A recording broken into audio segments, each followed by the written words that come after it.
Gallery welcomes Jim Lee, a printmaker, book artist, and the proprietor of the Blue Moon Press in Glastonbury, Connecticut.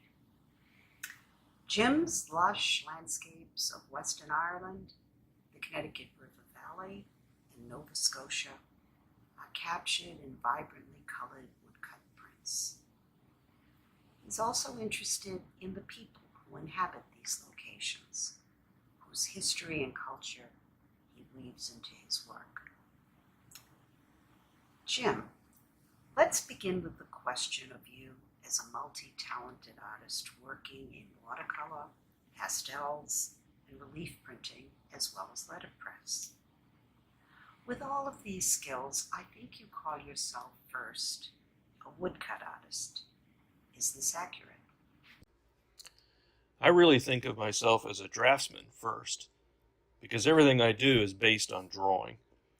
I think visually through drawing, whether it's defining a composition directly on paper with a pencil, or charcoal or pastel, or translating it to a woodcut. It's all about the activation of space with lines, marks, and textures to create values of light and dark. I'm primarily a linear artist.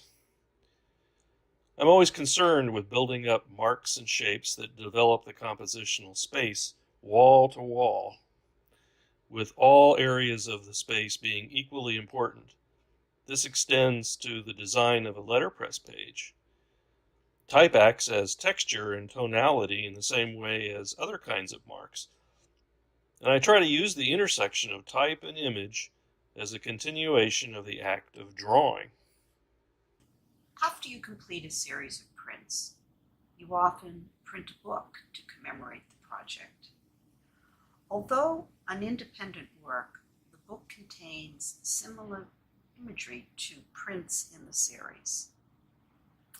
Would you tell us more about the relationship that you see between the prints as art on the wall and the prints in the books? I start a body of work. I get interested in it. Sometimes it just kind of ends prematurely and doesn't go anywhere, but when it does seem to go on for a while, that I sort of get into it. One thing leads to another, and a drawing leads to a print. Another print comes out of that, and that series kind of has a life of its own. When I start to see that series starting to come to an end, that seems like a good time to make a book. And the idea of a book for me, I spend so much time making them that I really want to make sure that the idea is worth the time and the investment and the energy that I put into it. So how I design the books has to do with using that book structure to elaborate on something that I can't quite achieve on a single sheet image, a print or a drawing. The idea of pacing, the idea of multi-layers of information that happens slowly over a period of time, kind of unfolding that image, the idea of time. You open a book, everything's in the future. You start to page through it, you start to create a past. You're always in the present, but that structure imposes itself on the viewer's interpretation and experience with that object. So I got to figure out how to use that idea, that structure, to get at whatever the idea is I'm trying to define. And sometimes it's hard to figure out how that structure works. Sometimes I go down a certain way, certain road that I think is going to add up to something, and eventually I go, no, this just still isn't working. It doesn't make sense, and I got to back up and figure out another way to do it. So it's much more complex to make a book. There's so many more decisions to make. But in the end, when I'm done, it is so satisfying to have that book done, and that all of that information and all that experience kind of built into that format. Your color woodcut prints in your books and as single sheets are created using the reduction technique. Can you briefly describe this process? Reduction is a way of developing color, traditionally using just one block. And I'll tell you briefly how it works traditionally. You start with all the paper you ever intend to print, and you cut any whites into your block before you start printing. And then you print the lightest color on all of your sheets. Where you want that lightest color to show up, let's say it's yellow. Then you go back and you cut those areas away from the block so that when you print the next darkest color over the top, the yellow shows through the holes. And you run that second color on all of your sheets. Let's just say it's red.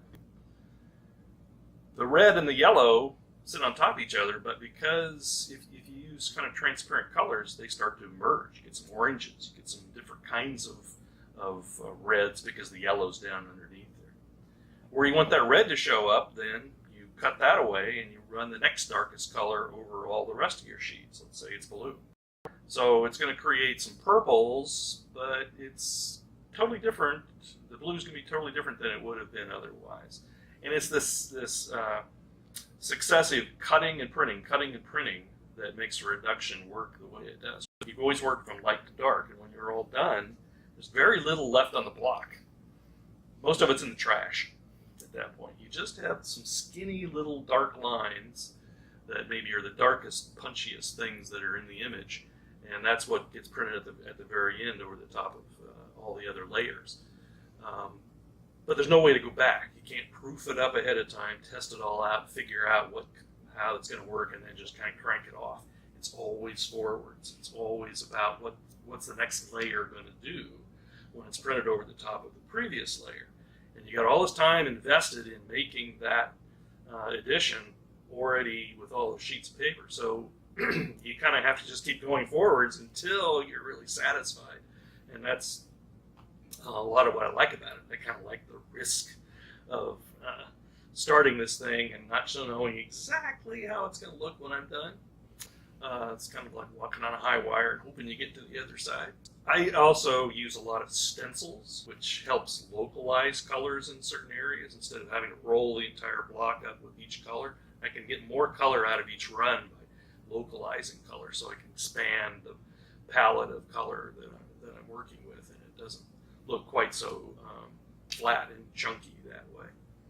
And like I said, because I use a lot of transparent colors, there's hopefully a lot of luminosity that comes through.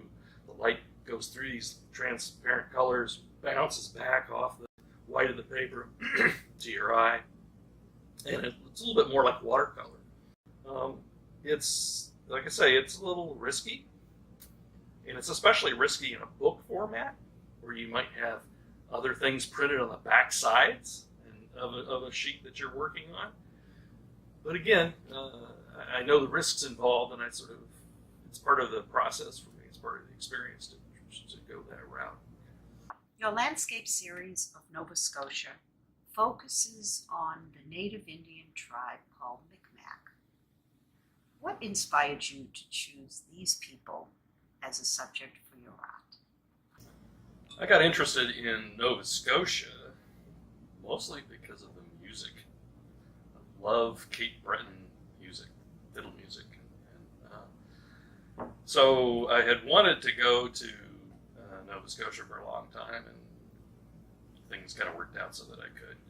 And I've also been very interested in Native American peoples for quite a while and done a lot of reading about it. But when I was going to Nova Scotia to look at the landscape and to work, I was kind of more interested in the sort of Scottish, Irish, Celtic, if you use that term, kind of people. And when I got there, I found that there was more information, visual information for me to really work with, thinking about the native people, that there wasn't quite as much visual information just around that I could kind of look at. So there's so many layers of people that have lived there over the years, beginning with the native people and continuing through all this time, that I just sort of, when I got back, I knew I wanted to do some kind of a book based on this work that I was doing there. And I thought about different ways to approach it. And in the end, I sort of said, my readings about what the Micmac world is about, their mythology, their worldview, their lifestyle, their life ways, seemed more interesting ultimately to me, created more visual images for me than anything else. So even though there are some other kinds of references to other people in some of my other prints from that series, it seemed to have more legs. I could have more places to go with the Micmac mythology and lore. And so I was in contact with Ruth Holmes Whitehead, who was the head ethnologist at the Nova Scotia Museum of Natural History. And she's sort of the go-to person for Micmac material culture and lore. And she let me excerpt some stuff from some of her previous books. And it just seemed to sort of coalesce around those ideas a little bit better than some of the other people. But I still love that Cape Breton music. How do you weave references into the history and culture of the people from the regions in which you create your prints? I'm thinking specifically about the series of the Western Burin region in Ireland and the Connecticut River Valley. Well, I lived in Connecticut and spent a lot of time traveling along the Connecticut River in various ways. Connecticut River Valley is this amazing sort of liquid spine that runs along the west of New England. And it has influenced the history and people of New England greatly over the years. And a lot of that shows up in the way towns are located along the river and place names and things that happen along the Connecticut River throughout history. And I guess I've spent a lot of time reading about the history of the region. In terms of just the people who live along the Connecticut River, I think fishing has been kind of one major kind of way to kind of get into who the people are that live along the Connecticut River. In terms of Ireland, I've only spent a short time in Ireland. I was about there for 6 weeks, so I don't have nearly as much experience with it. But the monuments, the stone monuments from Neolithic times on through early medieval and later kind of architecture is definitely something that I'm very interested in, and how the landscape imposes itself into those spaces. I think about people working to clear fields of stones for thousands of years in Ireland and making those stone walls. That's just such a major thing about the people that live there, that they have to deal with that kind of thing all the time. That it's a major component of who they are. And I guess those kind of things impact me, and they're interesting to me. The history of Ireland, and it has such a varied history over such a long period of time that I can't really deal with everything that's involved there. So I just find little things that kind of interest me, and I think the architecture is one of the things that I kind of focus on, and the way stone is used, I think, is one of the major things that I see in the landscape when I'm looking at it. I'm hoping to spend more time in Ireland, and I think we're hoping to get a little bit more into the kinds of lore and history and mythology of the people.